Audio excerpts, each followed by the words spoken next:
Welcome back to Falkirk Figures, where today I'm going to be unboxing some vintage Dick Tracy Playmates figures released in 1990.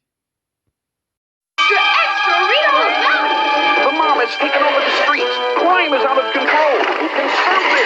Only Dick Tracy, master detective with legendary deductive powers, dedicated lawman known and feared by criminals everywhere.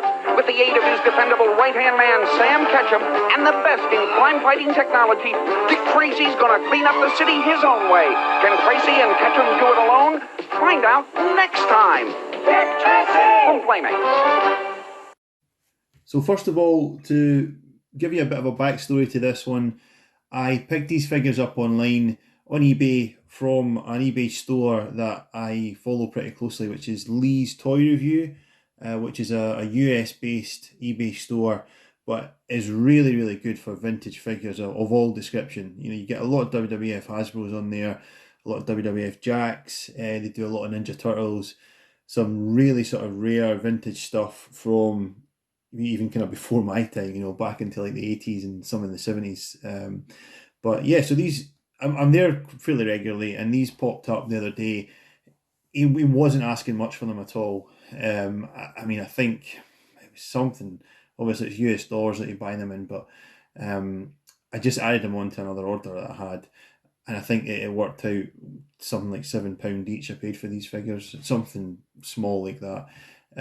Certainly not anything significant that you'd have to really think about it. I just thought, yeah, I recognise them. I remember having them when I was young, when I was at primary school. They were kind of like a toy line that everybody had one or two of, but nobody was really massively into collecting them or anything like that. But there is a really interesting story behind this toy line, which I thought we could look into before we do the unboxing. So the story revolves around the character on the back called the Blank. So the Blank is a character from the movie, the Dick Tracy movie, starring Warren Beatty. The Blank was one of the bad guys, one of the gangsters, a kind of mysterious character. But in the movie, the big twist at the end is that it turns out to be Madonna's character, who is Breathless Mahoney, who was like a club singer in the movie, I think. I've not watched the movie for a while, but I think that was the kind of background. She ends up being the Blank. It's revealed at the end. So, as you can see, the Blank is part of the series of figures. There's a Blank on the back, next to Lips Manless and Steve the Tramp. But I think what happened was they realised that because these figures came out before the movie, you were almost going to give the game away. The end stipulation, the end twist in the movie, because the Blank figure had a removable face mask, and it revealed underneath who it was. It was a female character. It was fairly obvious. It was the character that Madonna was playing, Breathless Mahoney. So those figures were pulled. Those figures didn't make it to the sort of global market. A limited number did make it out. A limited number were released, I believe, only in Canada, on French-Canadian cards. So they had like dual language at the bottom here where it says Sam Catchum and Prune Face, the two guys I've got. It would have their little spiel in English and in French. But I think that's the only versions of the Blank figure that ever got out. And because of that, even though the toy line itself isn't that popular, it isn't that expensive, even Dick Tracy, the main guy, I mean, he's not going to cost you much money to get. But the Blank is so rare. It's up there with like some of the rarest action figures from this era. And I've seen it online on eBay being traded for roughly about £1,000, give or take. I mean, I've seen some slightly less than that. I've seen some slightly more than that. But that's the kind of ballpark that you're looking at if you want to pick up a Blank, which is crazy considering that all the other figures in the line, as I say, it was like £7 each, I think it worked out to that I paid for these guys, ish. So yeah, interesting story to them. But so yeah, there's no chance that we're going to be unboxing the Blank anytime soon. But they are a cool toy line. I remember having them. I remember thinking that, in particular, their accessories were really good. Really detailed accessories. I mean, here's Sam. He's got like a Colt revolver or something as his accessory, but it was like a really detailed accessory.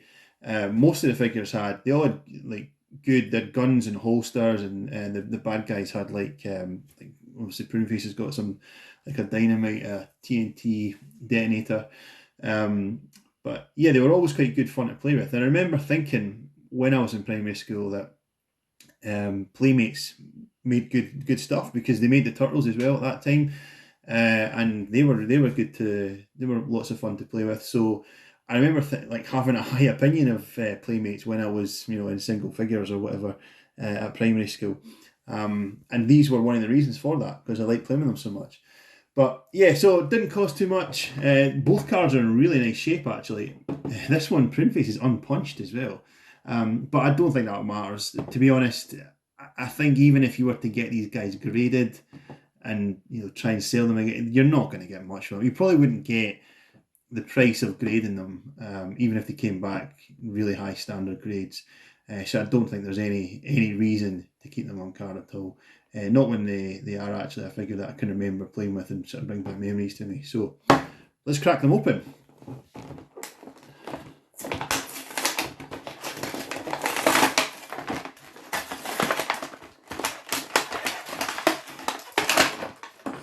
So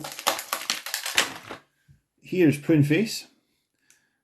He is obviously one of the bad guys. Joints are really stiff. There's no like action move or anything. They only have the arms and legs and neck. I don't even think they're waist moves, but so yeah, like five points of articulation, I suppose. So they're fairly basic from that point of view. And I remember they've all kind of got bent legs, like so it is difficult to get them to stand up on their own. I think he might stay there himself. But as I said, the accessories were a big draw for me. So he's got this little dynamic detonator there, which is pretty cool. But he also comes with a Tommy gun, which is fairly detailed. I mean, it's only the one colour, but it's got like, I don't know if you can see, it's like a wood effect on the handle bit there. Yeah, that's pretty cool. And he also comes with like an ammunition belt, something. So I'll see if I can get this on him. Yeah, I think this belt's actually maybe meant to go. I've put it in his waist there, but I think it's fairly long, so it might be maybe meant to go over his shoulder. I don't know. It's not. It's like too long to go around his waist, but not long enough to go around his shoulder. There you go. So he's got his ammo belt on there. See if I can get the Tommy gun in his hand. Yeah, so there we go. There's Pruneface holding his gun with his ammo belt on. Yeah, what I quite liked about these figures as well was that they had trigger fingers. If you can see that on Pruneface, his finger is kind of pointing out the way a bit. So, like if he's holding his gun, it does actually look like he's got his finger on the trigger. Sam's got the same thing. Like we'll have a look at it now because I'm going to open Sam.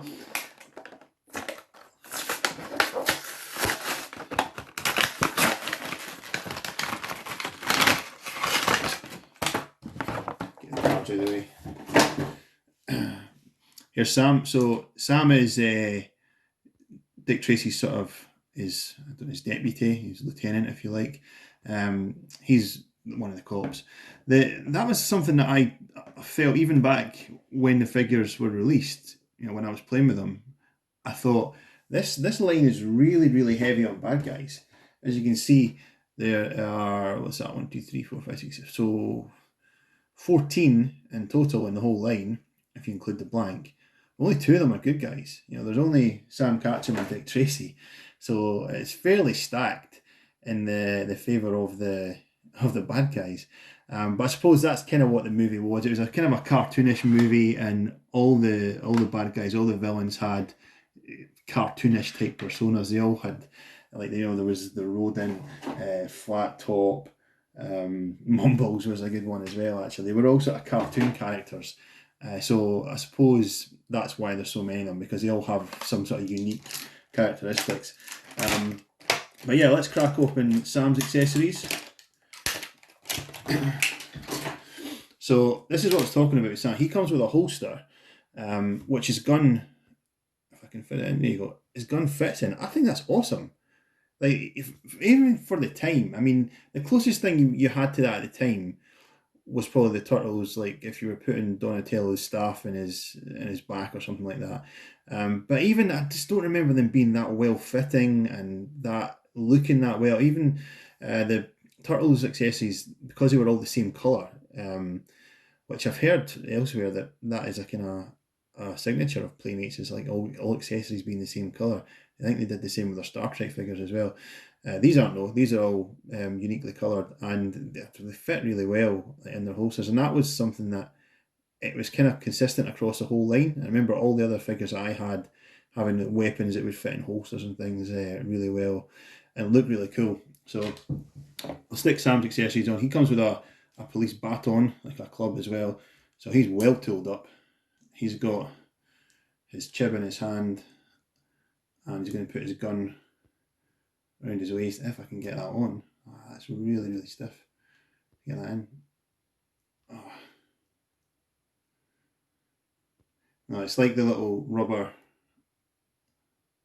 Yeah, the little rubber knob doesn't want to go. It's like it's not wide enough to go on the hole. I'm just going to put his gun in his hand instead. There you go. Actually, I quite like his gun in his hand because, as I said, he's got that trigger finger. If you can see that from the side, where he's kind of holding the gun. Yeah, these guys are awesome. I'm really happy that you can get these because, as I sort of mentioned before, I've got very, very young kids.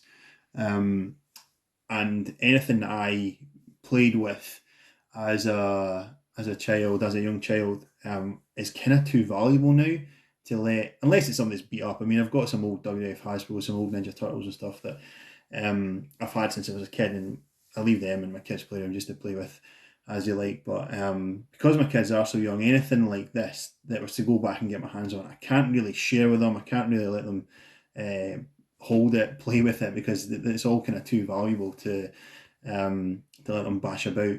But these are the exception, because you can get these mint on card, on unpunched cards, on fresh cards for a few pounds, and they're really good figures. They're really fun figures. In fact, they might even have been more expensive than they are now, but no, I think that's probably an exaggeration.